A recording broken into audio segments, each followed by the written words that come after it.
Hello, in this lesson I'll be introducing you to an African poem, Piano and Drums, written by Gabriel Okara. At the end of this lesson, we will discuss the meaning and content of the poem Piano and Drums. We will also discuss the structure used by Gabriel Okara to drive home the message in the poem.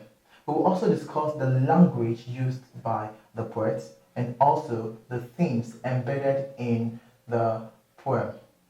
At the end of it also, we will treat the poetic devices used by Gabriel Okara to drive home the message in the poem. At the tail end of it, we will discuss and treat past SSC questions from the poem Piano and Drums.